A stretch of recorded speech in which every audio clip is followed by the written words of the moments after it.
Pleased to welcome to the programme Alexander Held. He's a senior expert in the resilience programme at Europe's Forest Institute. Hello, and thank you for joining us today here on Paris Direct. Hello. Look, first of all, on these fires in Belgium, how rare are they and how serious?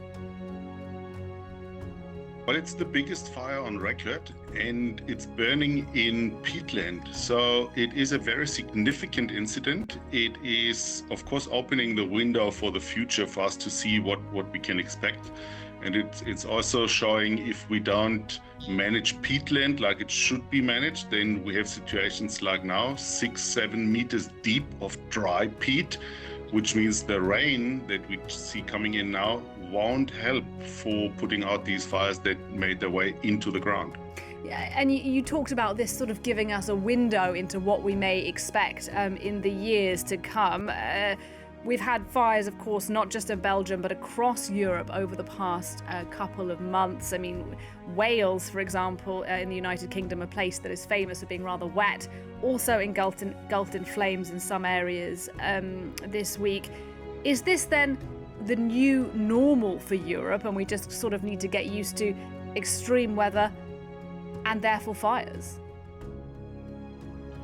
Yeah, I'm a little bit reluctant to call it the new normal, because if it would be normal, then we would react normal. Then we would, become more proactive and prepare ourselves better.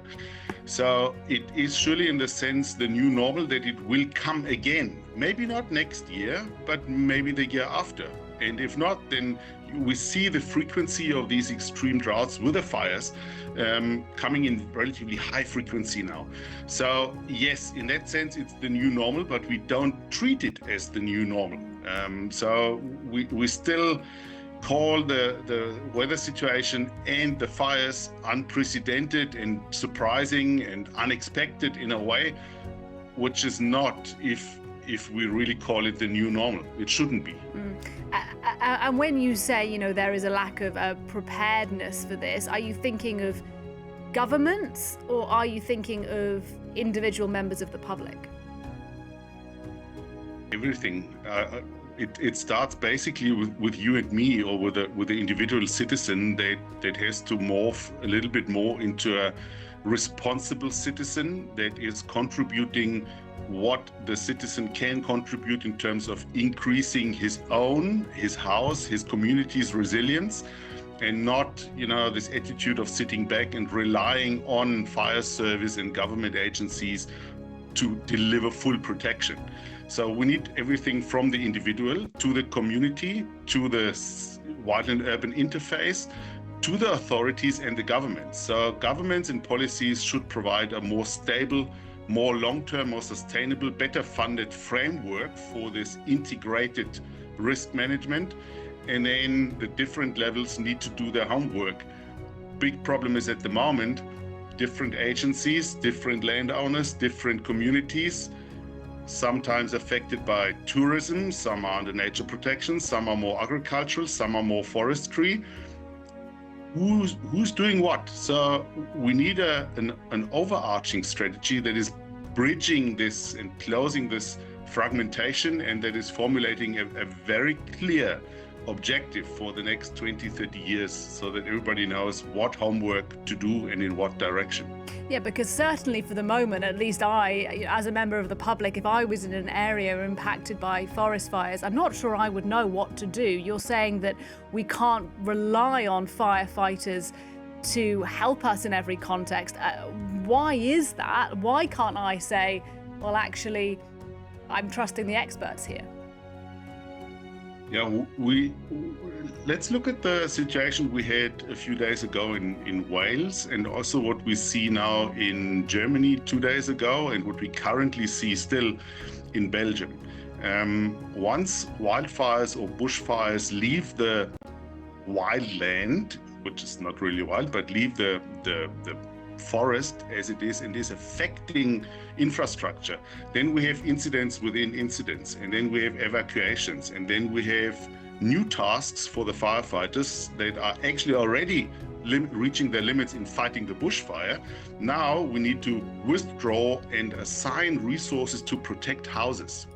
So we have the bushfire, the forest fire, we have the evacuations going on, and we have structure protection. And each individual house currently in this wildland-urban interface would need 1 fire truck and 4 or 5 firefighters to protect it fully.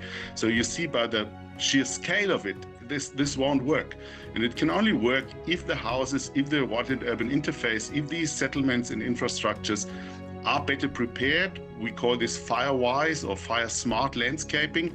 So we create a defensible space and less flammable buffer zones between the wildland, and the infrastructure. And then we have this, also here an increased resilience of, yes, the landscape, but also the urban and the wildland-urban interface structures and settlements. And this is responsible of me as a homeowner, as the community or the city council, but we cannot leave this as well to the fire service.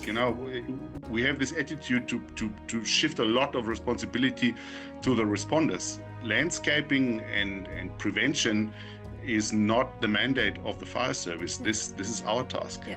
Just a final thought for you then on precisely that. It seems that in a number of cases here in France, we not only don't have citizens being responsible, we have some who are actively dangerous. Almost 500 people here in France have been arrested on suspicion of starting wildfires. What's your reaction to that? Well, I think this is a very, very sensitive topic. We have to be careful not to fall in this trap of finding a suspect or finding somebody that we can point the finger and say, it's your fault that we have these fires, because this is kind of then neglecting the overarching picture, the climate change, the climate crisis, as you called it, and the lack of prevention. If we just then jump on this, okay, who can we blame for this? On the other hand, of course, we need this investigation to really understand how these fires started. We don't have that in Europe as developed as in America or in Australia, where the discipline of cause and origin investigation is really a forensic investigation. We don't have that to that level in Europe, and certainly not in Central Europe.